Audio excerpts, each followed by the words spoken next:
you so much for joining us for our second parent workshop of the year. It's so important to see all of you. When we get together between school and family, it really strengthens the partnership that we have together, which of course is in the interest of doing best for our children.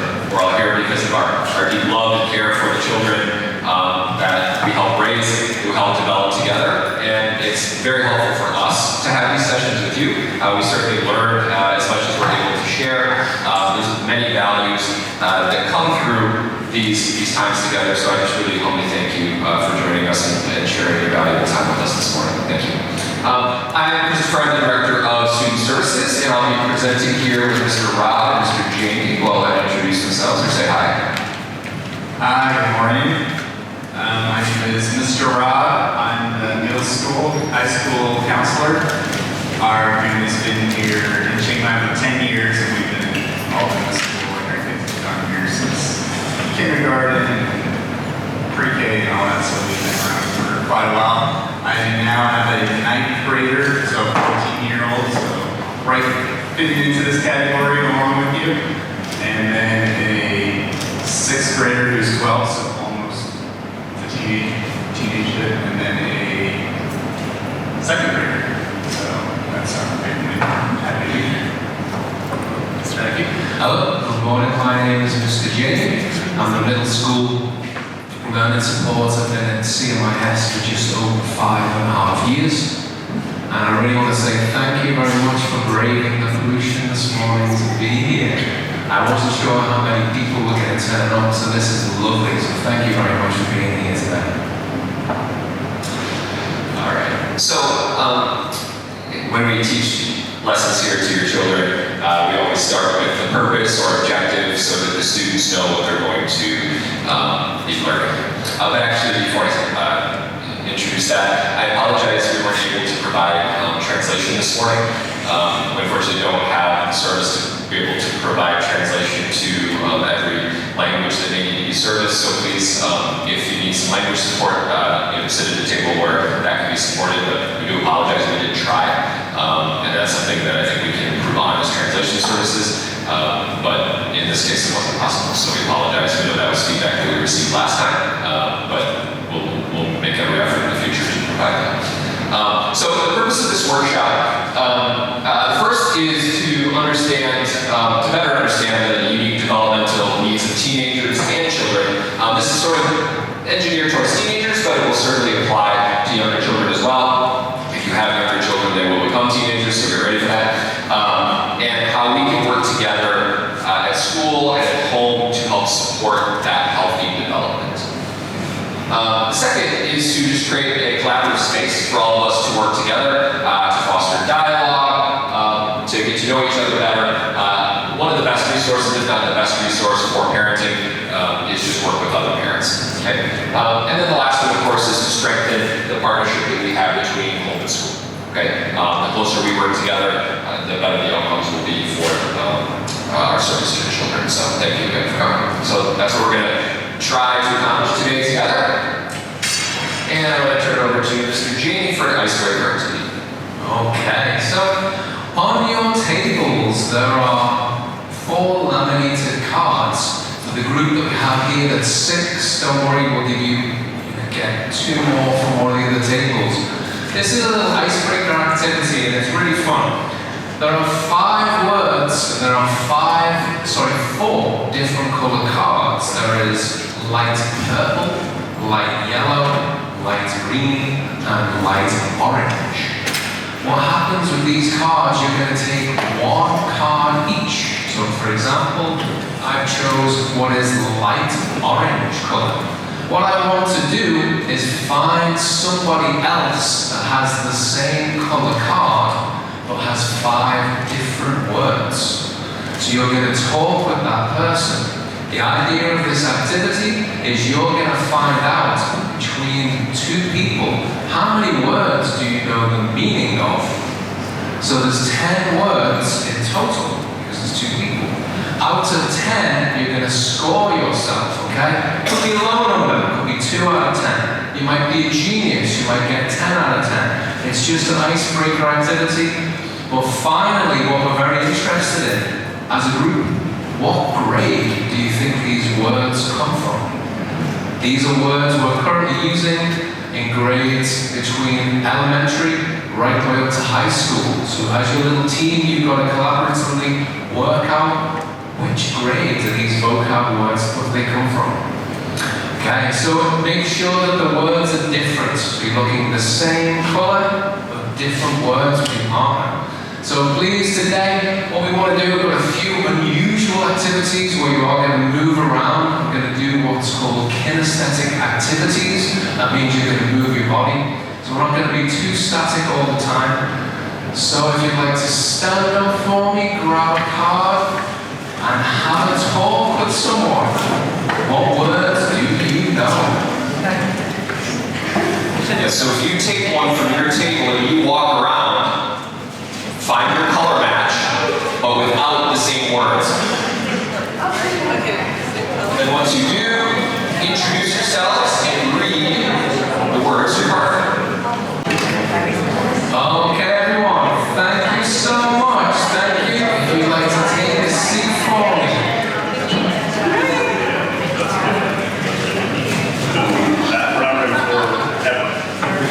Wonderful, wonderful. All right, so 4 different color cards. If you remember, we had light orange, light yellow, light green, light purple. Anyone have the orange cards? Orange, orange. Okay, just shout out how many out of 10 did we get for orange? 10 out of 10? Fantastic. Roughly, do you remember? High score?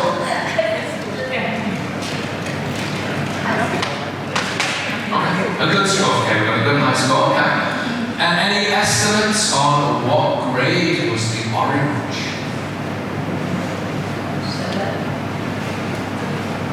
We think grade 7? Okay, let's go with that, so grade 7. What about the yellow cards?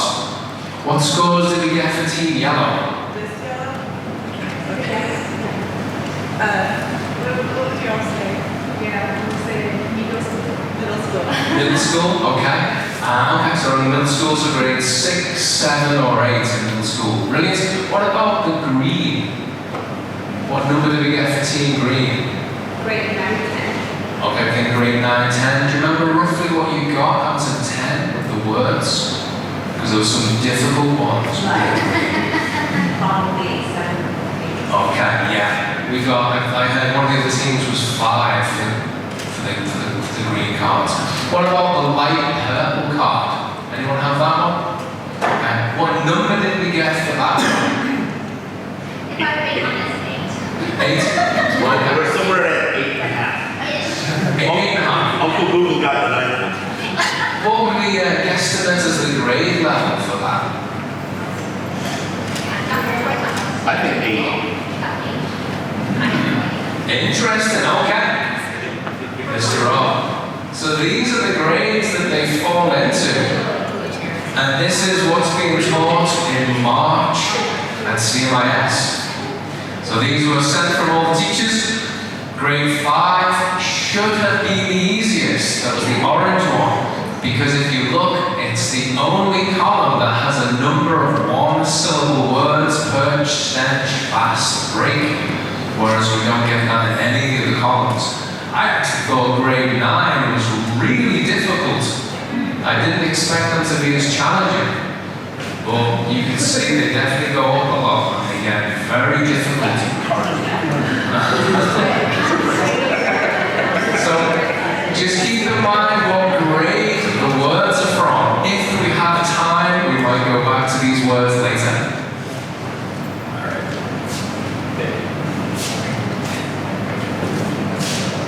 Thank you, everyone, for participating in that. I can probably say I gave at least 2 incorrect definitions. Okay, so I'm sorry for that. But it's going to tie in later how mistakes in education are a good thing. Okay, so I've already made mine for today. I'm sure there's more to come. All right, next I just want to get some brainstorming going on at your tables. So there's paper and pens and markers. With your group, what I'd like you to do is just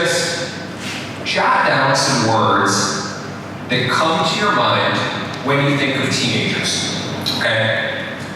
This isn't like anything formal. You can just have one person record and just start throwing out all the words that you can think of that just pop into your mind when you think of teenager. There's no right or wrong answer. I just want to start to generate some flow about what we think about teenagers, okay? So any word that comes to mind that relates to teenagers, we will take 2 minutes and then we'll share out.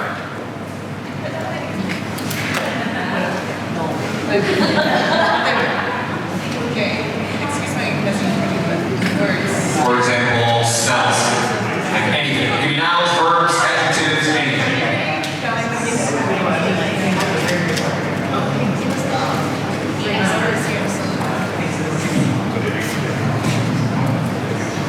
Incredulous is the one that's testing.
Alright, there are no wrong answers.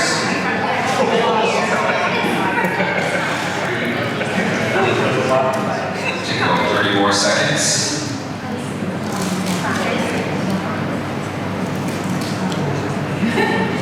I mean, I would think explore.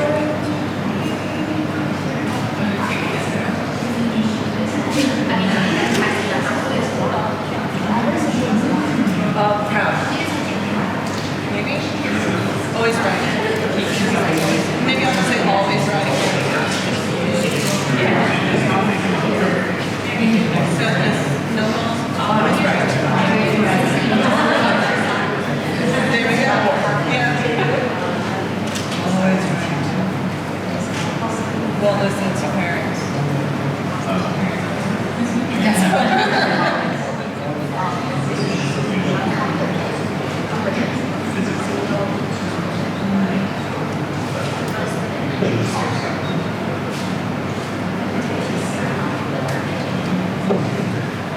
Alright, let's share out. Do we have any brave groups that would like to share some of their perceptions of teens?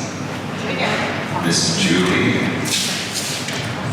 Okay, so some of the words we came up with was puberty, exploring, testing, hygiene, friendship, passionate, learning impulse control / testing impulse control, always right, parents always wrong, physical growth spurt, and discovery. Any other group like to share? Those are great. Stephen, can I put you on the spot?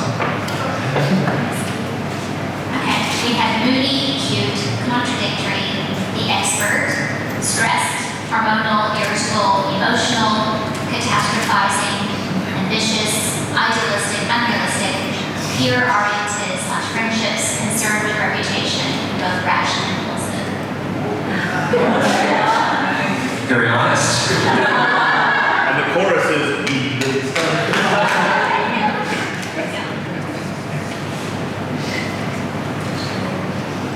We have independent, self-confident, rebellious, privacy, social,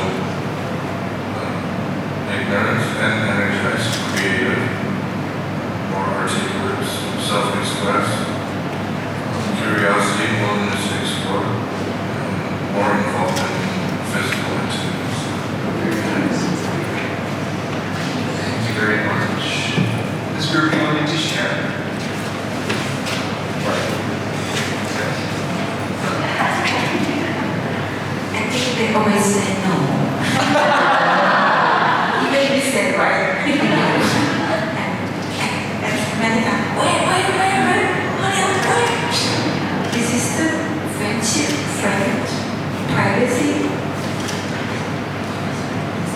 it is confident and competitive.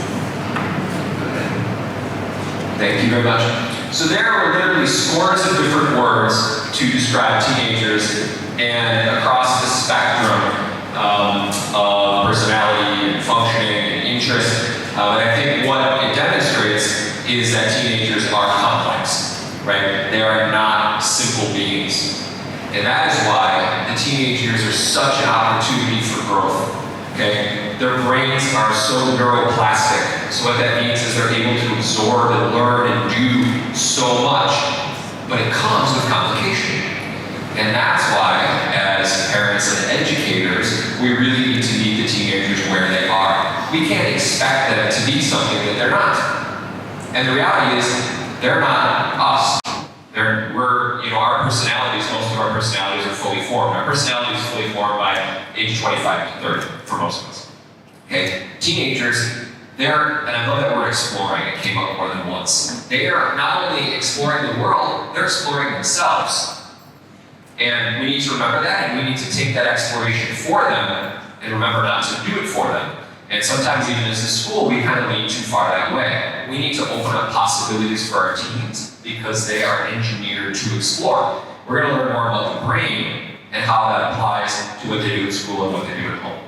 Now, sometimes with teens, especially I've noticed in popular media, social media, and the way teens are portrayed in films and television shows, it often tilts towards the negative. I don't know if you've noticed that, okay? Probably because in popular media it's more entertainment, right?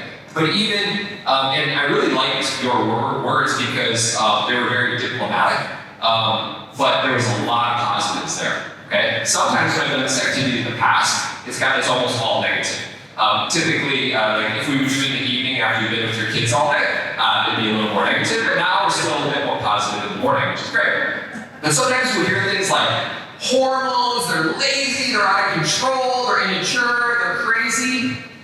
And this can apply at times, but those are stereotypes. And I would encourage you, even if you're surrounded by that landscape in the media, to not lean into that.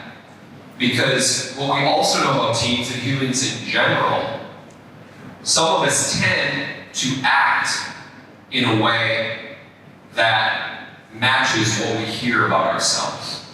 Okay?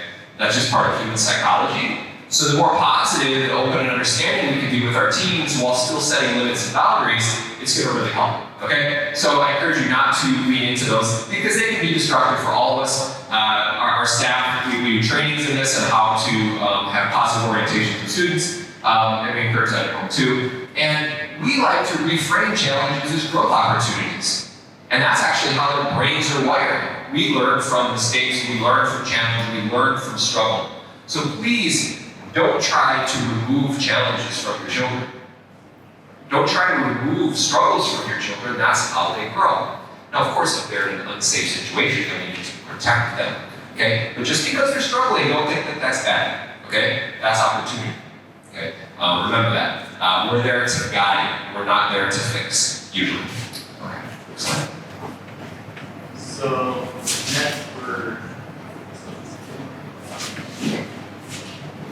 So next we're going to, as we continue our own exploration of the teenage brain this morning, we're going to watch a short 4-minute video that goes into a little bit more detail about two of the main processes of the brain that are going on during this time period.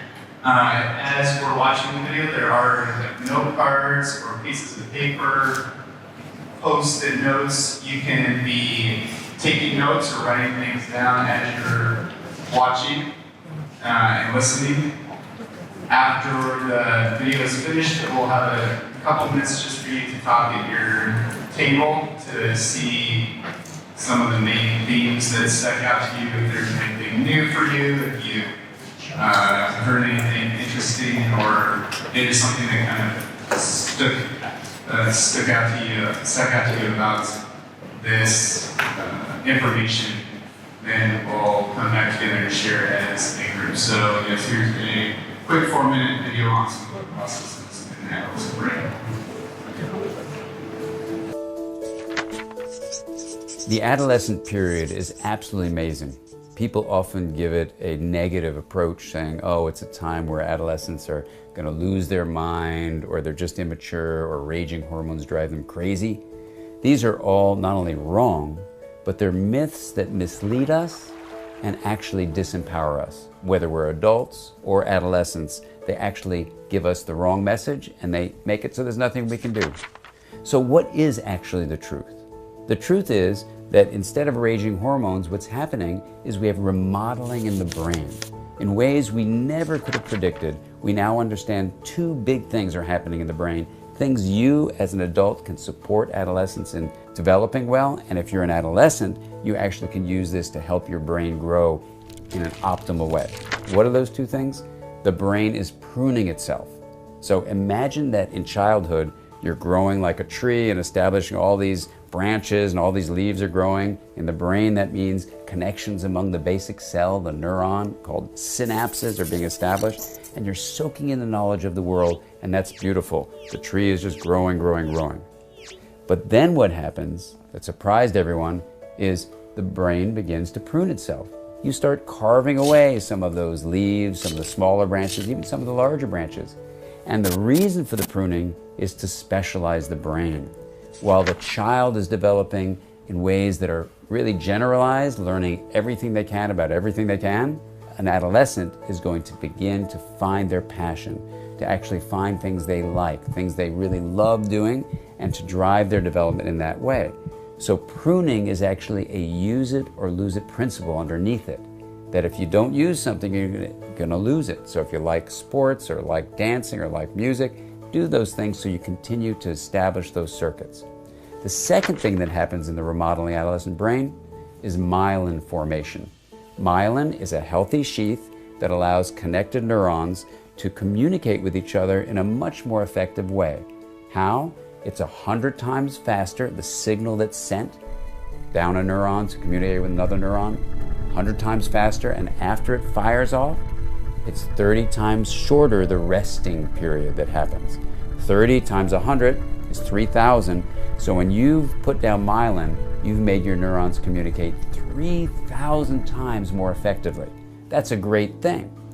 Now the great thing too is that you as an adolescent can actually use the focus of your attention to be aware of your emotions, aware of other people, to be engaging in activities, to be doing things with your thoughts that actually reinforce the parts of your brain you want to hold on to.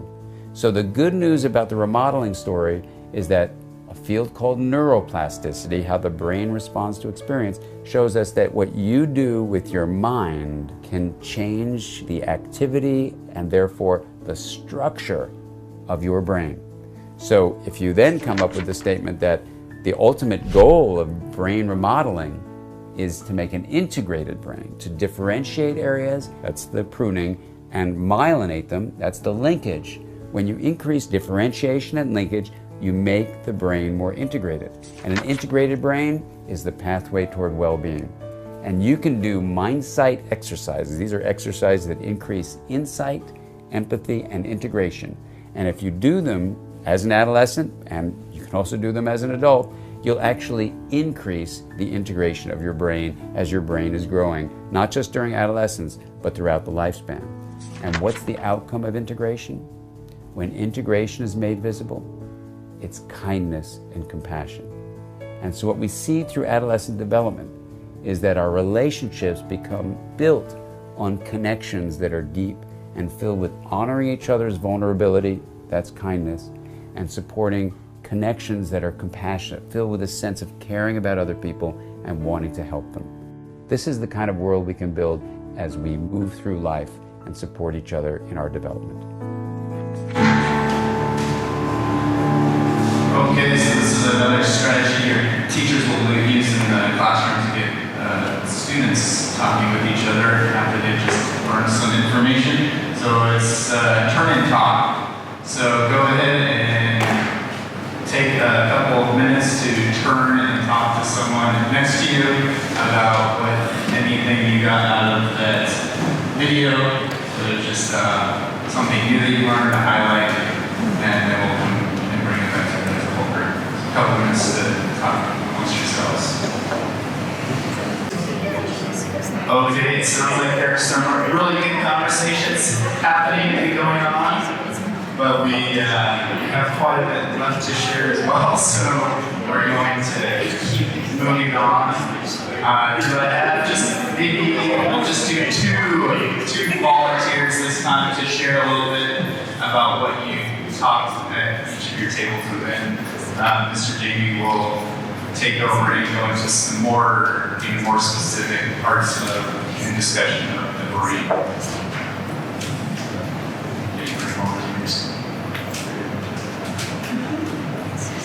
So we talked about impulse control as something that a lot of the middle school, teenage year kids go through, and I think that came up in various words at the different tables, and seeing that process of the development all of a sudden going at 100 times faster, and the synopses at 30, and all of a sudden 3,000 times faster decisions are being made. That sure explains a lot of why kids do things without thinking, because their brain is processing so much faster, and they don't necessarily know how to run that yet. They're still learning how to run the brain at that speed.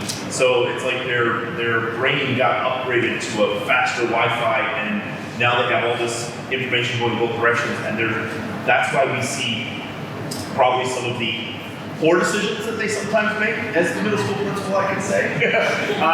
But it's very interesting when you look at that research and how that probably definitely affects a lot of our kids and the way that they're developing and going through those quick things, and you're just like, what were you thinking when you did that? And then you kind of realize, well, they probably didn't think it through because it just happened. So they used to think about it, now they kind of don't think about it anymore. So. Yes, good, thanks. And I was sitting at this table, and something connected with that is just the fact that while it's happening around the same time period, individual students are going through this at different times.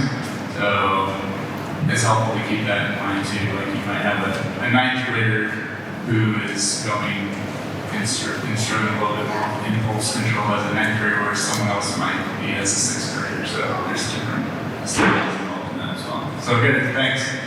We'll keep moving, and I'll turn it over to Mr. Jamie to get brain. Okay, lovely, thank you. Okay, this is slightly the lecture-ish part of today's session. I've got a number of slides, so I'm going to kind of generically talk about some brain systems, but then I'm also going to then relate it, of course, to your children, because it's all well and good if I talk about the brain, but really we're here to know about your children's brain. Well, there's some generic things. So for example, this was an old-fashioned model, but it's still very relevant. It's called the triune brain. Triune means three, and that's why it's split into three sections. The brain is a lot more technical than three sections, very complex, but it's a wonderful insight. So at the base of your spinal cord, what's called the brain stem, there's what's called the reptilian brain. It's the most oldest part of the brain. It's primordial, and we share it with most animals on planet Earth. So all the reptiles, all the mammals, all the birds have the exact same thing inside of their head. And what it fundamentally does is when you're hungry, it lets you know you're hungry. When you're thirsty, when you're tired, it wakes you up. If you're like me and you didn't know you had asthma when you were a child and you lost consciousness, this part of your brain keeps you breathing. It keeps you alive. So its function is very simple: keep you alive. That's what the reptilian part of your brain does. And the problem with it, with children, this is the part that makes them impulsive. So if you're hungry, it comes from the reptilian brain. This is kind of what Dr. Troy was talking about, the big difference with children and grown-ups or adolescents and grown-ups. We have a prefrontal cortex, which is essentially just in your forehead. This is the newest part of the brain. For grown-ups, this part of the brain is fully formed and fully functional. It is our rational, logical, sequential thinking part of our brains. So if I get the impulse that I want to eat 15 donuts for breakfast, this part of my brain says, no, don't do that, Jamie. Bad idea. you're going to have a sugar crash, you're marching towards type 2 diabetes, not good. The problem is that children's prefrontal cortex or frontal cortex hasn't developed properly. So to them, they have the impulse, then it links into what's called the limbic or mammalian part of the brain, and that adds emotion. So for children, they get the impulse to eat the donuts, they think about the donuts, oh man, there's cinnamon donuts, there's chocolate donuts, there's strawberry donuts. They've added emotion to the impulse. And quite often, unless there's a grown-up around, they'll consume the donuts because they don't have the prefrontal cortex to dominate and to add the logic to the impulse. So that's one of the battles you will face as parents. That's why you have to be kind of the leader and you have to be the voice of reason, which can also, of course, cause some problems. This is a very, I won't talk too much about this slide, but it's very detailed parts of the brain. But we're going to fundamentally look at by the cerebellum, which is the brain, the stem of the base of the brain, right in the middle of our heads, if you like. And this red section which says frontal lobe, but we're specifically going to look at the bit that's your forehead. This is basically the logical, rational part of your brain. Okay, so in particular, we have this thing called the limbic system. It's your behavior and emotions. And with children, this is a very active part of the brain. It actually jumps between different circuitry via a thing called the salience network. But it's basically in control of emotions the most of behavior. It also, your sense of smell goes through the limbic system, which is called your olfactory. But what I want to look at for number 2 is a really cool thing, and it's called the amygdala. The amygdala is a gland, and it basically is like the size of a walnut. And what it does is, when you're scared, it triggers. So, for example, if I said, oh my goodness, there's a snake under your table, you would automatically jump back. You wouldn't tell yourself, oh, I'm going to jump back because there's a snake. It would happen automatically. This is the part of your brain that essentially is trying to protect you from danger. And so anything that's dangerous, it ignites and it creates a reaction in your body. So for grown-ups, and from the evolutionary point of view of people, that's very good. It's very important to know that you're not going to get hit by something because you have a protection system. The problem with children, the threats, the dangers are often on their phones or electronic in this day and age. So somebody says something in a forum or on, Instagram or whatever they use, it can ignite the exact same circuitry in the brain that a snake would, or a shark, or a crocodile, and it's perceived as a threat. And so you see children very anxious because somebody said something online, or somebody, maybe didn't give them a thumbs up, or there's some kind of, maybe they were mentioned in a video, and that can ignite. It's an ancient part of the circuitry of the brain. So for grown-ups, it's traditionally threat or danger. With children, it can be threat of really anything, especially things on social media. Mr. Rob will talk about that a little bit later. The incredible parts of the brain. Another part that I love is number 3, which is called the RAS. It's the reticular activating system. What it is, it's the part of your brain, all of this is the limbic system, that seeks things out. So we're going to do an experiment. Okay. What we're going to do is I'm going to activate your RAS. This is how easy it is to what we'll get called as trigger. Okay, so I'd like you to look around the room, look for anything that you see that is black in color. Look for anything that is black. 10 seconds. Look for things that are black. Your brain is seeking the color black. Look for black. 5, 4, 3, 2, 1. Can you please close your eyes? Relax, relax. Close your eyes, close your eyes. Okay? If you saw something that was black, can you please put up your hand? Okay? Raise your hand if you saw something that was black. Okay, with your eyes still closed, can you shout out, what did you see that was black? Church, stage, curtains. Wait, sure. Okay, lots of different things. With your eyes still closed, okay? Please, with your eyes still closed. What did you see that was purple?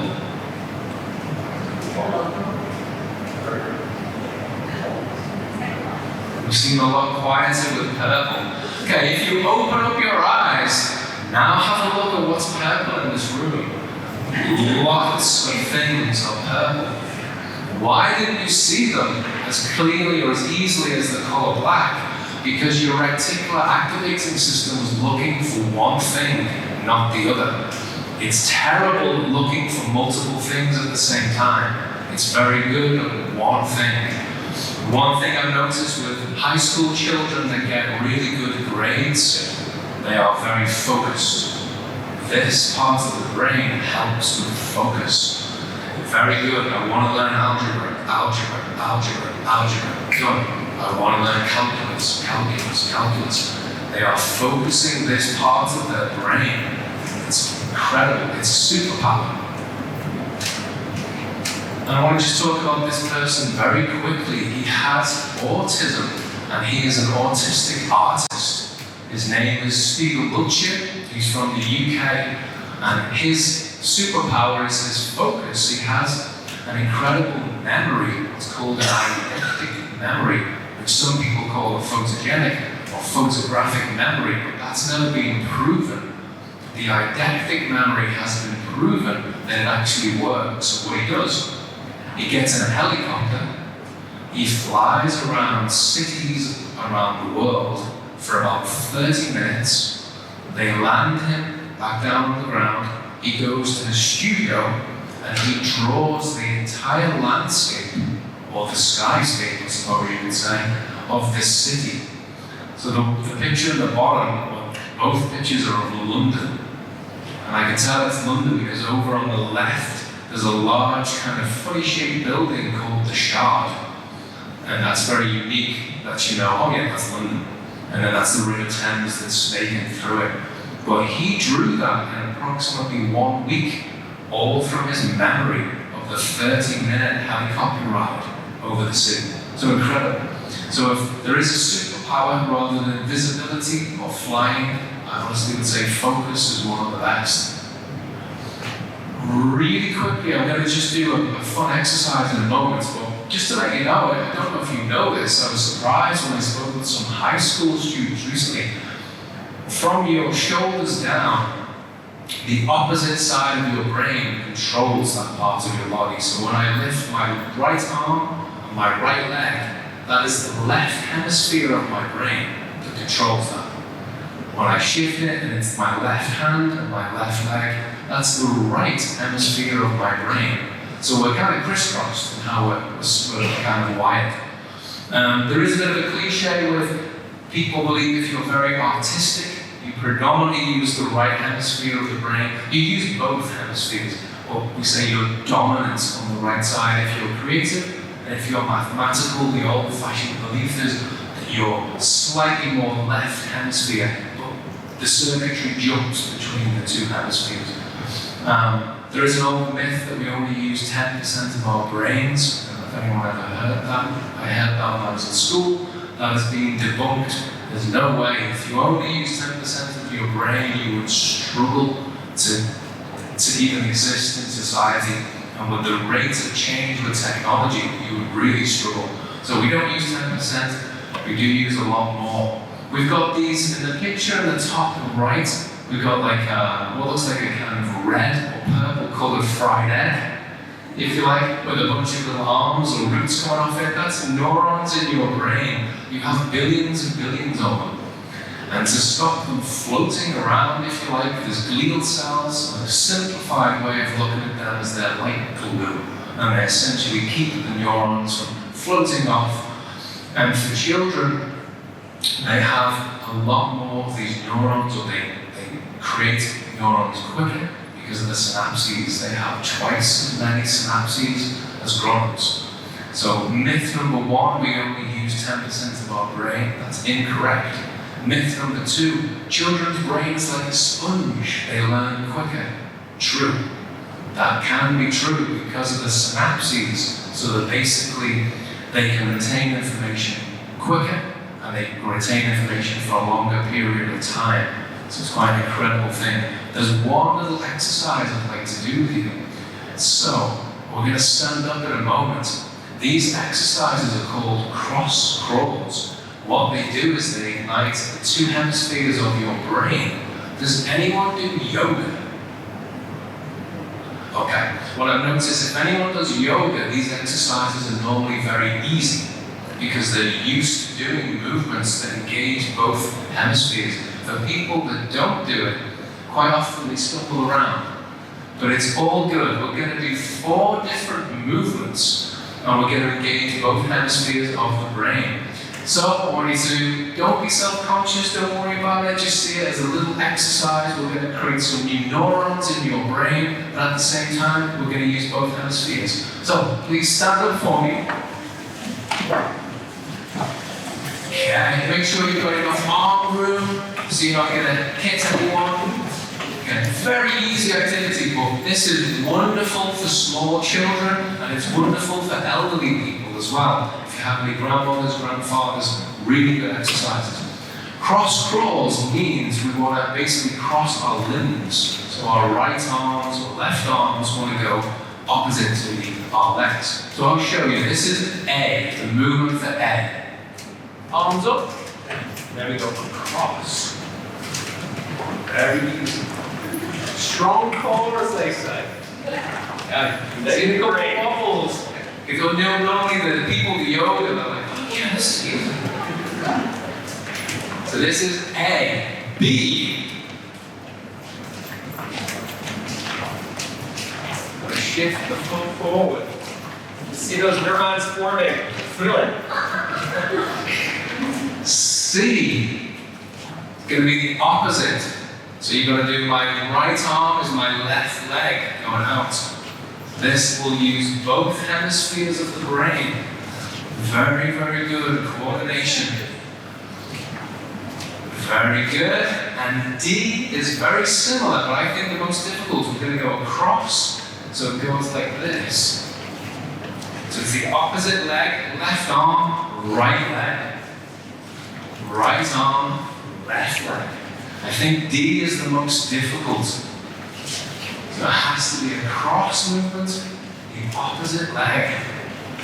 You getting that? Getting good? Very, very good movement. So what we are doing is we are creating new pathways in your brain and we're using both hemispheres. Let's just double check we can remember. Back to A. Can you remember what A is?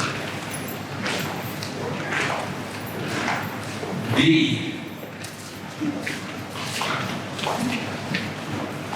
C.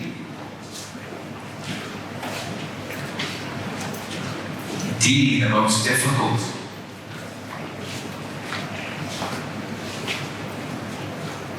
Okay, nicely done. Okay, well done. If you'd like to take a seat, I'm brilliant. If you have time, we may come back to those movements. Really quickly, I want to just talk about a bit of nutrition and things that are very bad for children's brain. In particular, the prefrontal cortex, so the part that's at the front of their brain. I love sugar. I eat sugar every day. Sugar is a poison. I'm a grown-up, so I can pick my poison. So if I eat a gigantic cake, in my head, my prefrontal cortex says, you ate a gigantic cake, you need to do some extra walking today, you need to go to the gym, you need to move to burn calories. In case you've forgotten, sugar is a low, it's called, I think, a low solution carbohydrate. But it's a carbohydrate nonetheless. So if you don't burn the carbohydrate, it gets stored as fat. But that's a different topic from maybe a nutritionist. But from a brain perspective, it's very bad for children because it makes them impulsive. And they're already impulsive because they live essentially in the reptilian and mammalian parts of the brain. So we don't want them to be more impulsive, but studies have shown with rats, which are incredibly intelligent animals, that if they become addicted to sugar, they're very, very irritable and very low level of tolerance. So for example, what they did in an experiment, they give the rats that are addicted to sugar 2 different options. Option 1 is like the equivalent of a McDonald's meal. It's quick, it's fast, it's unhealthy. Or a slow, wonderful meal, but it's slow made. The rats that are addicted to sugar will always choose the quickest food possible, which means that it shows that impulsivity is raised if you're addicted to sugar. So it means that children are less likely to want to eat healthy food and more likely to want to eat something like McDonald's or fast food. And like I say, they haven't got the rational of the prefrontal cortex, so they can't think to themselves, maybe I should just wait another 15 minutes for the food to be cooked that will be healthy. It's difficult, that part of their brain isn't developed, they're hungry, want to eat now. So sugar is really, really tough on the brain. Lack of exercise has been linked with depression, and it's very unique. Chiang Mai is very unique. It's very smoky for at least 1 to 4 months of the year. And so exercise that was very easy for me when I was a child, just go out and play around. We have to be a little bit more clever in how we do that, because we don't want to be outside for too long. But clever and choosing exercise is really important. And the food we buy, for example, when I was a child, I got a picture of an apple tree. I had an apple tree in my garden that had what we call cooking apples. Cooking apples are large apples, but they're quite tart, the taste, and they're not too sweet.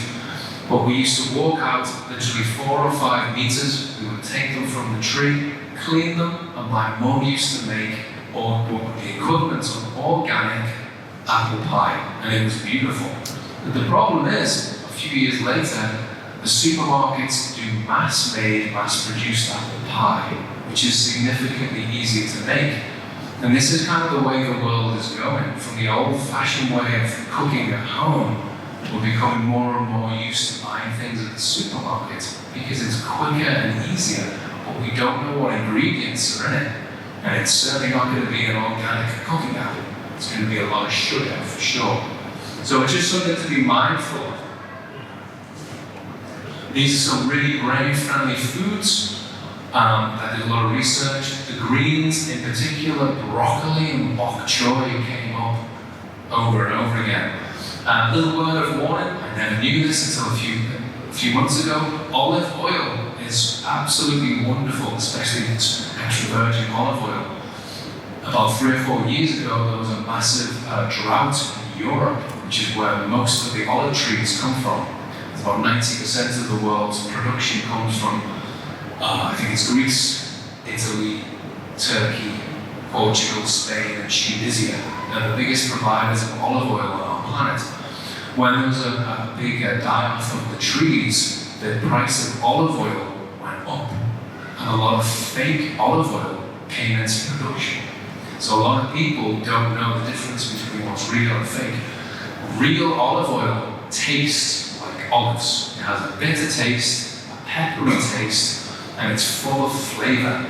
So if you ever get olive oil that has no taste, it's very likely not olive oil.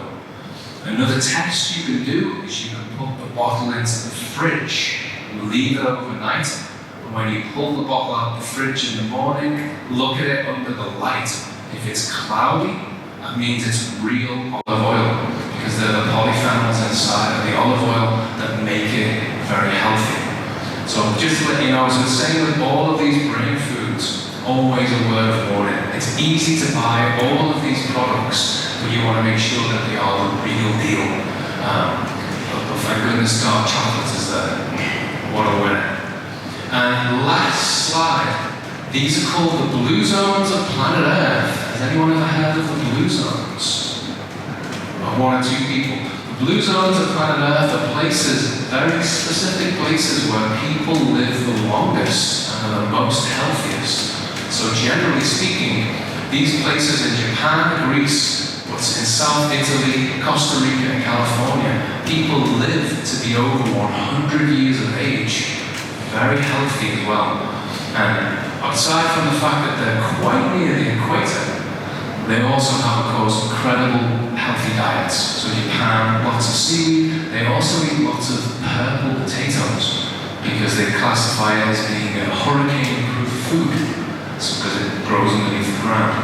But in Greece and Icaria, they have a lot of olive oil in their diet, a lot of raw honey. They consume a lot of things that are very simple, very pure foods.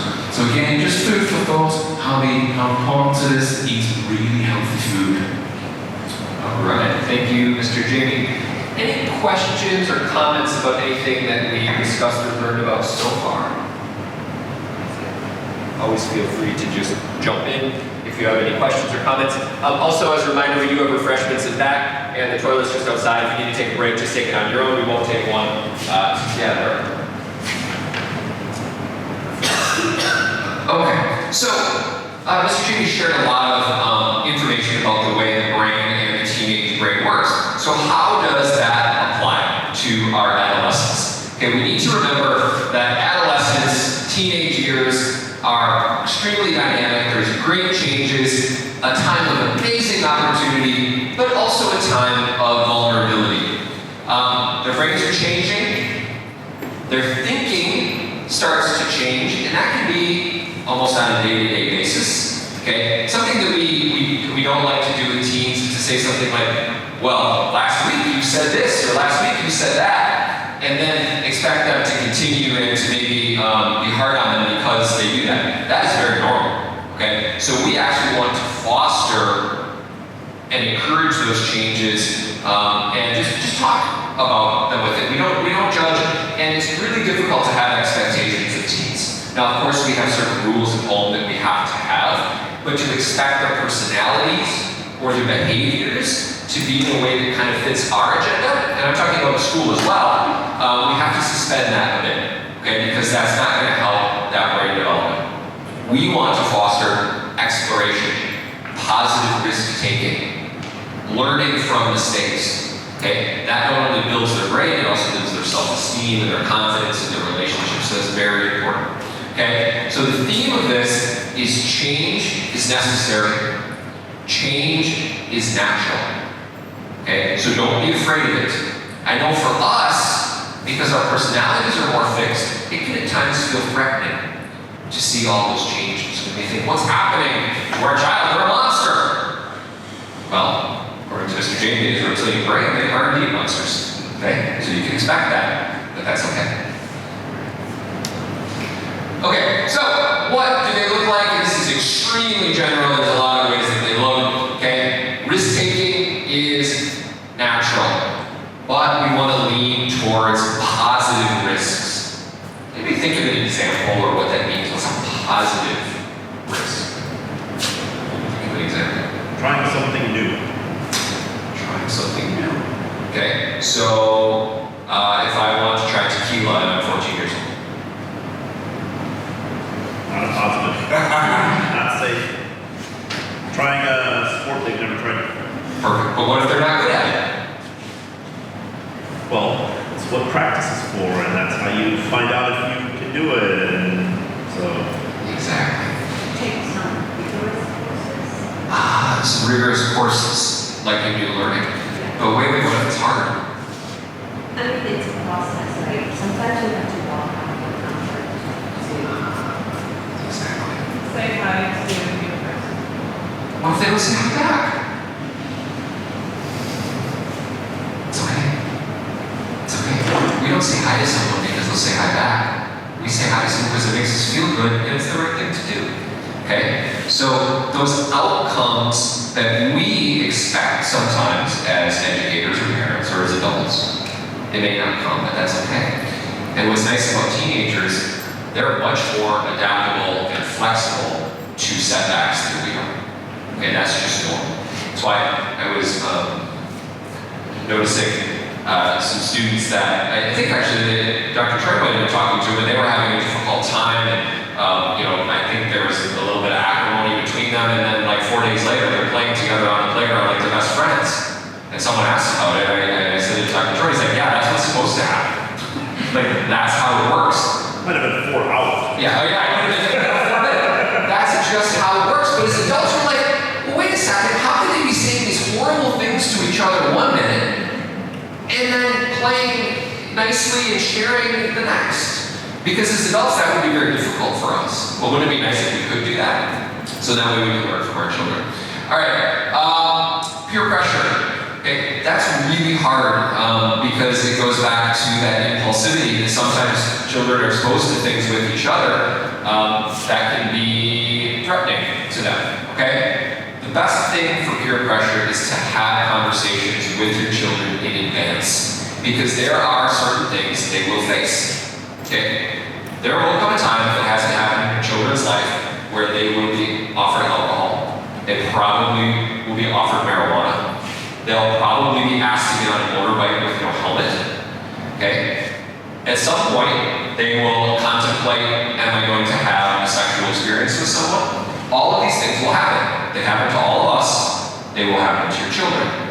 Well, wouldn't you rather have it happen to them when they've already had that conversation with you to talk about your values around those decisions, what could be the potential consequences or rewards of those decisions?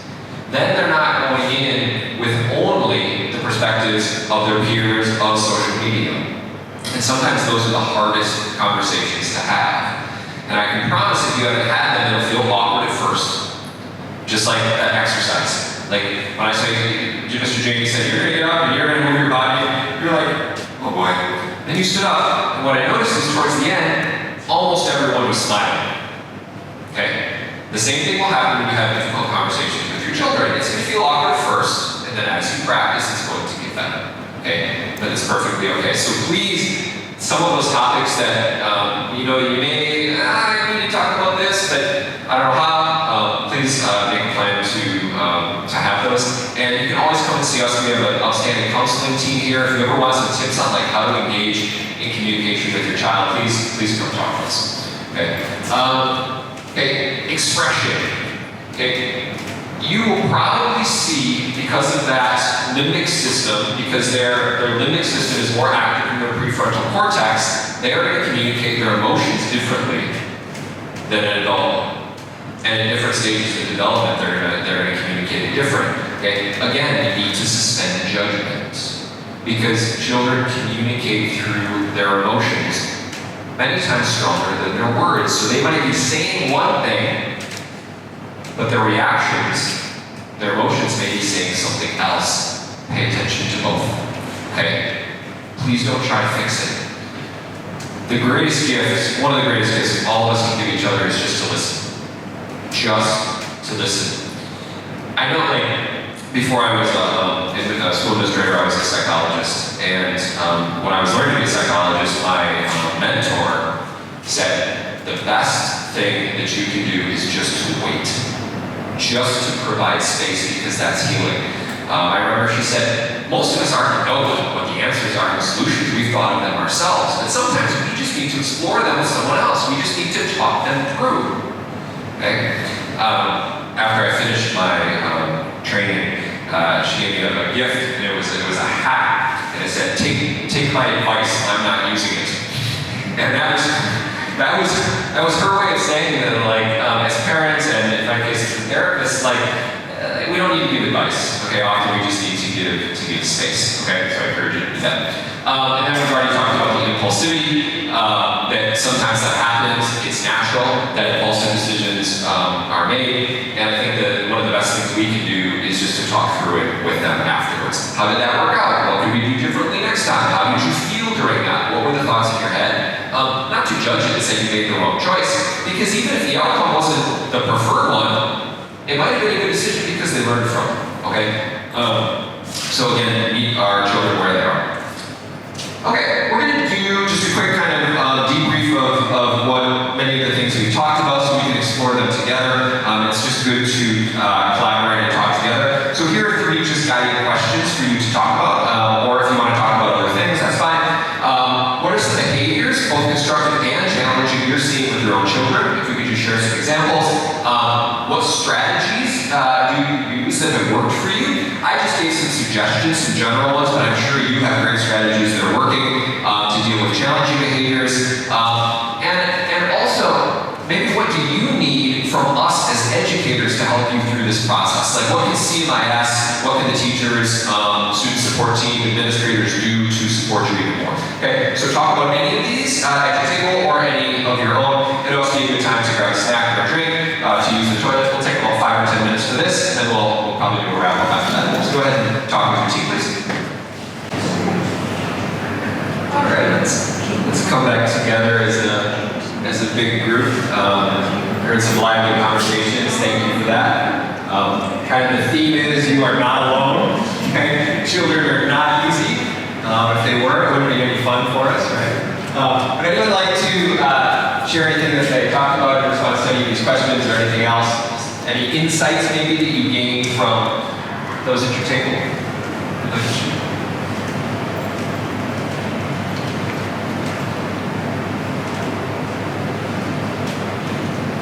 Something you learned, perhaps?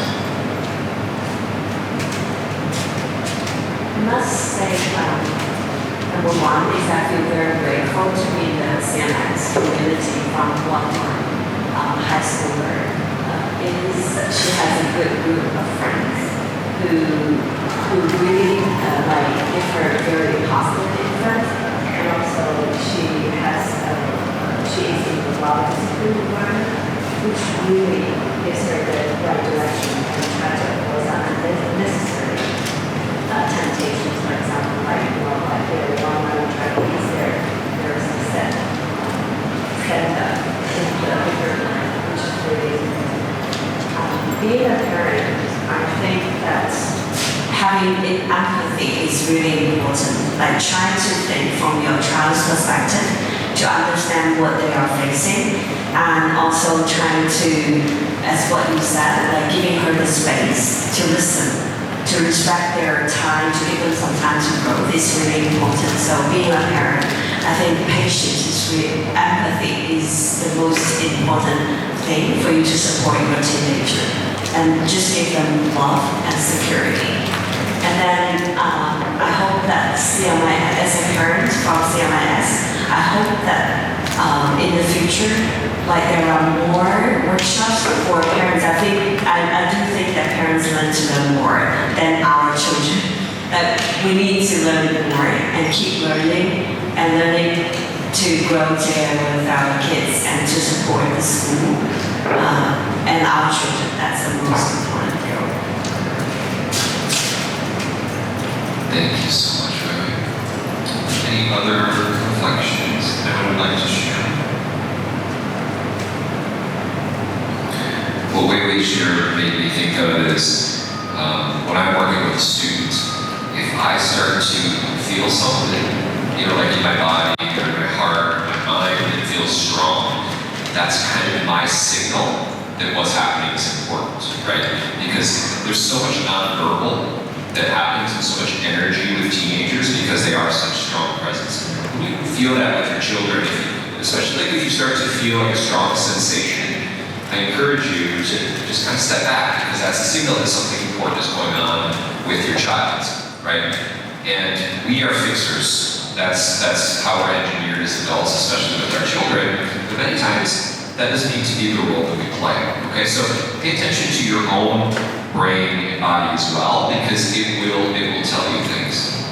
And if you have a partner at home, it's really good to process those things as well. And many times with even my team here, if something is going on and I'm feeling something strongly, I'll go check in with one of them. Hey, this is going on, like, what do you think about this? Because I also have blind spots, right? And this kind of interaction really helps, or your interaction with your partner, your friends, your loved ones, to get some perspective on it. Because our first instincts are not always correct, sometimes our second. And it's okay to say, I need some help, okay? And with our children, it gets very complicated, so please use your resources as well. Any other feedback or comments? All right, I'm gonna hand this to Rob. So I'm just going to talk for a couple minutes about suggestions to support your teenager's brain. I was actually listening to a podcast last night about it's called the rewiring of childhood or something like that. And they had a really helpful analogy in there. I think they kind of become encompasses this whole conversation and what different people have been saying throughout. But the analogy was that of a gardener and a carpenter.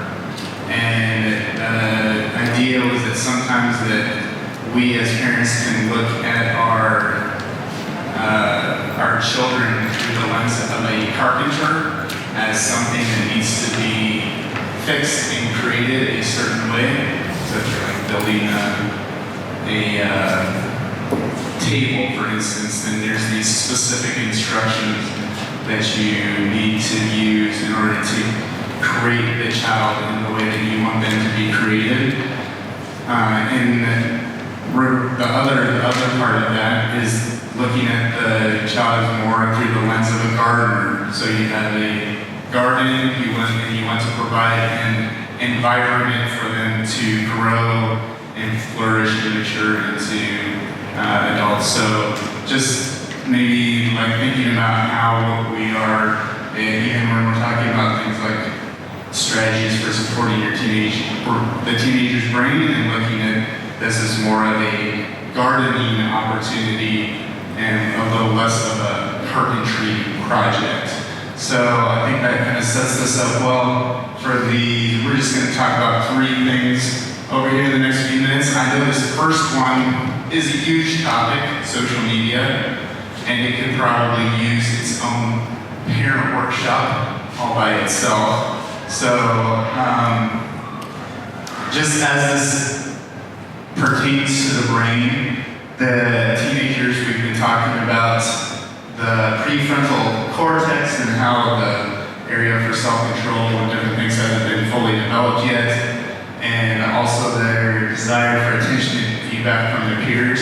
So we know that social media is doing this type of thing all the time, right? Like the 5 icons up there, you're probably all fairly familiar with, I would assume.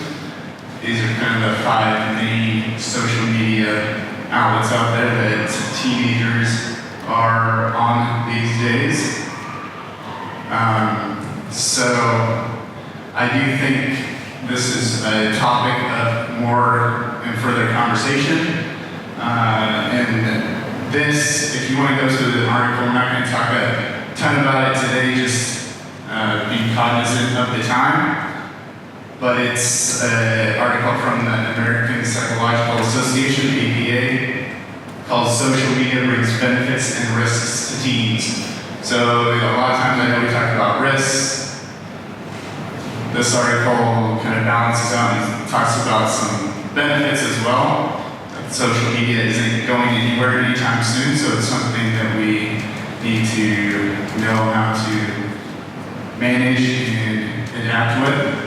And I think this article does a good job of talking about that and also linking it to the adolescent brain. At the very bottom of that article, there's a list of recommendations. There's 10 that you can look through. I just highlighted a few of them just to give you some ideas and strategies for how to manage social media with your teenager as they're going through this period of adolescence and changes to the brain and everything. But early adolescence adult monitoring is advised. Regular check-ins to see how much time is spent on social media. It should not affect the amount of sleep or the amount of physical activity. And it should be preceded by training in social media literacy. So again, you can look at the article for some more information on that, but this is just to kind of highlight that article, and then you can do some additional research on your own. But yes, social media is definitely a very present thing in the lives of our teenagers and adolescents that is affected by the brain development. Another thing is sleep. I feel like we talk about this one in almost every parent workshop. But what is happening, the brain is actually working quite a bit while you are sleeping. So while from the outside it looks like there's not much going on, there's a lot of different things going on. Inside of the brain, myelination and pruning are taking place that are at a greater degree, which links back to that first video, so sleep is very important. They recommend 8 to 10 hours a night.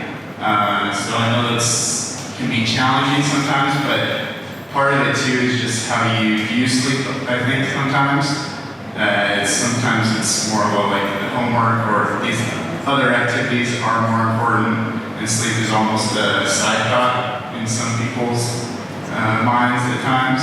So just continue to think about the importance of sleep and trying to get those 8 to 10 hours, even with everything else that's going on. Another thing that definitely affects the brain is stress. So here's just a few techniques that you can use: meditation, exercise, listening to music. There's something called the tapping technique that you can look up, or something called mindful yawning. So we don't have time to do all of those things this morning, but maybe something to look up and see if there's different teenagers will want to do, like they'll just gravitate towards other different things. So it's helpful to try out different activities and strategies for helping lower stress in your teenager.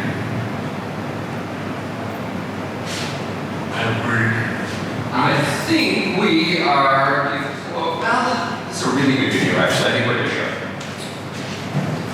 And any yawning out there that I've seen during your presentation, I know it was mindful. It's okay. Not mindful.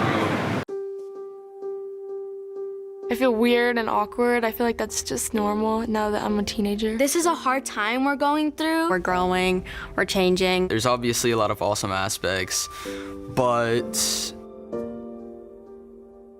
I feel like school is one of the biggest challenges. It's like really stressful trying to get good grades because I want to make my parents happy and my teachers happy. So it's like focusing on other people. It's like you're never gonna be good enough unless you only get A's, and if you get a B, well then there goes your chances of life and being in college. I've lost all motivation, to be honest. you know, I wanted to be friends with the popular kids so I can go to the good parties. When you see other people hanging out without you or doing something that you want to be doing, it's like, why can't I be there? Did they not invite me? Am I not good enough? We get so caught up in like what other people think about us. Why act some way that I'm not in order to impress people that I don't like? I want to be accepted for who I am. I compare myself to others, which I think is very unhealthy. Oh, well, I don't look like this girl, I don't look like this person, and like, we have different body shapes. I have pimples and they don't. It makes me feel like I'm not good enough. I kind of hate to admit this, but it does kind of give me satisfaction when I see that I have over a certain amount of views or over a certain amount of likes. It's like super addicting. I'll sit there and I'll scroll there for hours and just do nothing and be super unproductive, which is terrible. I hate that. People can be mean sometimes if it's a certain person that has a certain power or amount of following, or that's really, you think is really cool, and they say something bad about you. It would really hurt your feelings. Teenagers are definitely, they're mean. When I'm bullied, it makes me feel sad, maybe depressed even. I've always been on the bigger side, and I've experienced a lot of bullying from that. It hurts a lot, especially when you're at school, and for a lot of kids, school is their safe space. If it's online, it's easier to report them or block them, but if it's in person, they tell teachers, but when you tell teachers, they're like, it's just kids playing around. It's not cool to bully somebody because it could make them feel really terrible, and it could like lead them to do very bad things like abuse themselves, and the worst is suicide. Mental health is real. Just because, someone's a 12-year-old girl doesn't mean they can't experience depression or anxiety. And I know from experience where parents will be like, well, that's just, you see that on social media, or it's a trend, everyone has that. But it's like, no, it takes a big toll on kids. I think the parents should definitely be supportive. That's like the first step. Do as much as you can to help them follow their dreams. Encourage them, be happy for them, support them. Remind me of how good I'm doing and that they're proud of me. That would really make me feel good and motivate me to work harder. Understand that school is hard. I think they should definitely accept their children for who they are. They should try and get to know them better, ask them questions. Just be like, hey, like I'm here for you, like whatever you need, I'm yours.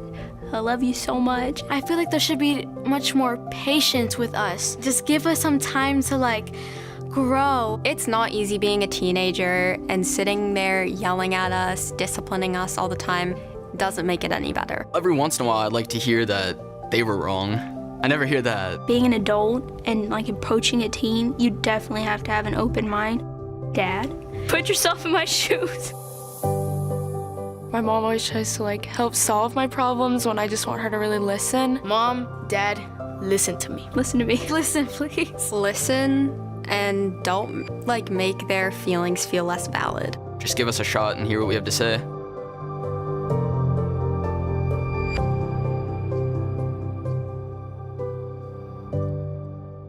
All right, let's just do like a 1 minute turn and talk, maybe just one thing that you learned from that, or even a takeaway word or something that you can share with your team, just quickly, just 1 minute, maybe just a word like that popped out on you that will stick with you, a word or a phrase, or an idea.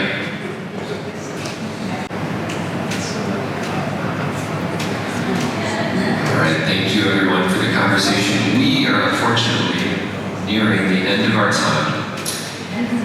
One thing that many of our fabulous teachers do at the end of the lesson, they end it with something called an exit ticket. So it's basically making the children do something before they can leave. Okay? So your exit ticket is going to be very simple. I just want each of you in your brain to think of just one word. Words have been kind of the theme we started with.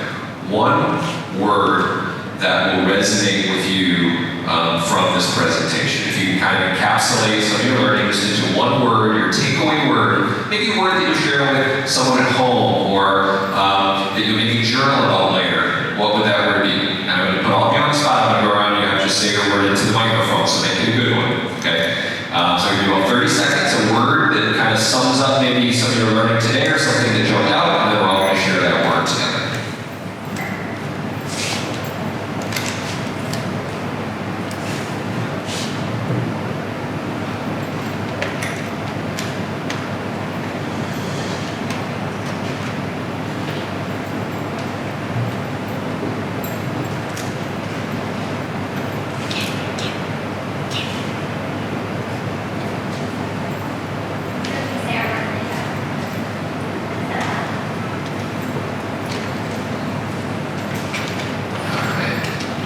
Another thing that we do, give me a thumbs up if you're ready, if you got your word. Oh, okay, maybe a little more wait time then. Give you 15 more seconds.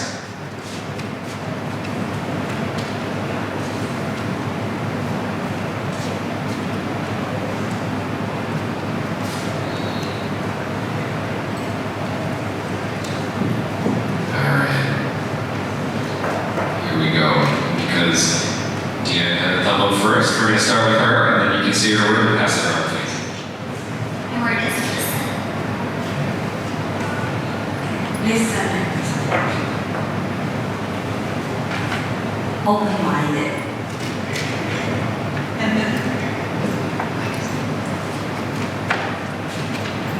Listen, don't judge. Communicate. Understanding. Support. Listen, understand, and accept. Gardener. Listen and attention. Listen and support. Gardener. Listen and attention. Space. No advice, more space. All right, wonderful. I think what's really cool about that share is I think every single share is something that each of us can do to help our kids. There's no negativity, it was all very positive, and it was very action-oriented. So that's wonderful. So that tells me that you took something away. This is beneficial. So thank you very much for that.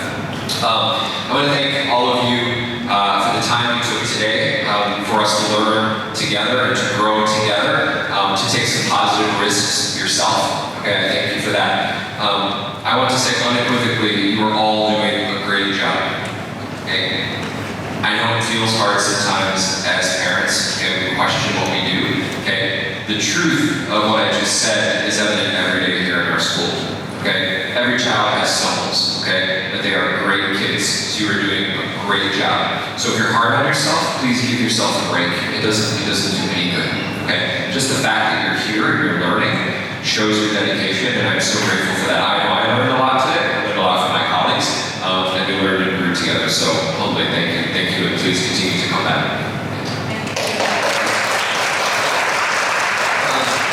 As always, if you ever need anything, the student support team is here.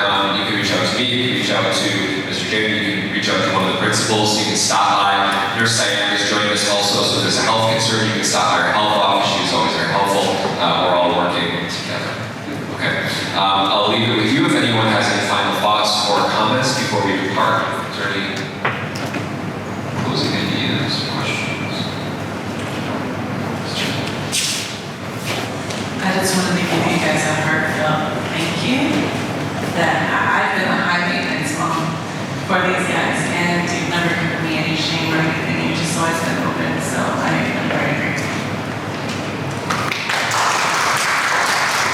It's our pleasure. All right, we'll end it with that. I wish you a great day. Happy Songkran. Enjoy your 2-week holiday with your family. I'm sure it'll be beautiful. And we'll see you all again in a couple of weeks. There is one more parent presentation. I would tell you the date, but I forgot it. It's a couple of weeks after you come back. It's on Christian parenting, but it's welcome for all families. Okay, it's kind of oriented towards the Christian lens, but all parents will be able to benefit from it, and all are welcome. So we'll do one more parent workshop. But as always, reach out if you need anything. Thank you, everyone. Have a great day.